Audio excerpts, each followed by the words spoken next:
Hi there, it's Jenna from Scribbling Grace.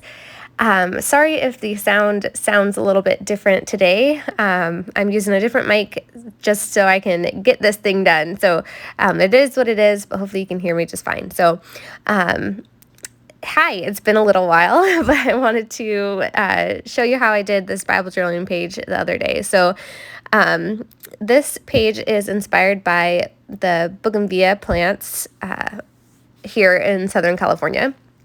I think they're so pretty. I just love Bougainvillea. So I keep seeing them around town, and it always reminds me of my mom, because every time my mom would see Bougainvillea plants, she always would, swoon over them and talk about how beautiful they were. And growing up, I was always just like, whatever. And now that I'm older and I have so much more appreciation for them and how pretty they are. So I thought I would just do a page kind of just like inspired by the plants, but not not an exact replica. So it's pretty simple. Basically, I'm just going to dot some paint around my page. So you can see that I just covered with a light wash of the green, just so I could have a nice background. And now I'm just dabbing my paintbrush all over with a little bit more pigmented version of that same green color that I used for the background. So basically I just use less water and more of the pigment, and I'm just dabbing it around. So keeping it mostly in the margins because I don't want to cover the scripture so much that I can't read it. So just kind of dabbing it around in different little groups, kind of less on the top because I'm going to add more flowers at the top than at the bottom. And so more green at the bottom and less green at the top. So kind of opposite of what I'm going to do with the flowers in a second. So you can also see that I worked on the page on the backside of this page before. And this is one of the common questions I get is like, do these colors bleed through? Or like, does the paint mess up pages that you've done in the past? And it doesn't. As you can see, when you first add that watercolor, that water on the backside, it looks really scary. It looks like that paint's going to come right through the backside of the page, and it's kind of hard to see. But then once it dries, I used my heat gun to dry it just now, you could see how it just magically, all that watercolor imprint from the backside of the page just disappears, and it doesn't mess anything up on the backside of the page. So at least with the supplies that I'm using, these are my Kuretake Gansai Tambi watercolor sets, and that's the same watercolors set that I used on the backside of this page as well. So I'll show you the backside at the end of the video.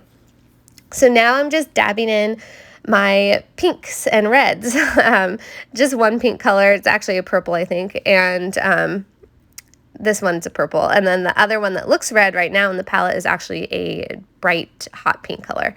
I'll try to get the names and numbers from my Kuretake set and put those in the description below. And I'll also link all of the other supplies I'm using.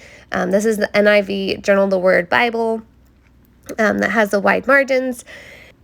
So back to what I was talking about, again, just dabbing in colors. I'm adding a little bit more green, a darker green color, and just using the very tip of my paintbrush to get little tiny dots to kind of fill in some extra spaces and make it look like there's leaves. So this is obviously a kind of busy background. And I'm sorry I'm not going into too much detail on how to do it, but it's pretty simple as far as technique-wise, just dabbing it on.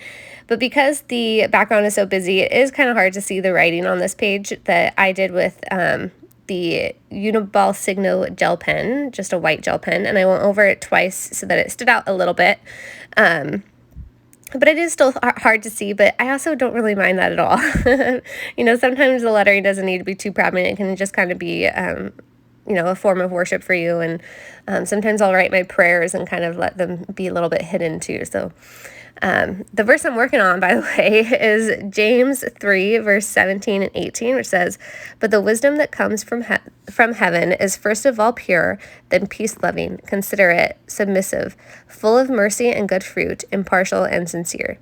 Peacemakers who sow in peace reap a harvest of righteousness."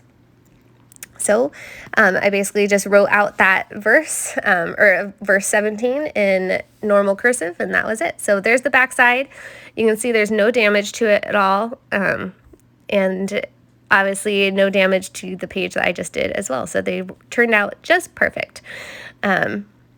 So here's a little bit closer look. And that's it. Again, all the links to supplies that I use and other helpful tutorials will be linked in the description below, so check those out. And give this video a thumbs up and subscribe to my channel if you haven't already. And yeah, so much love, many blessings. Bye.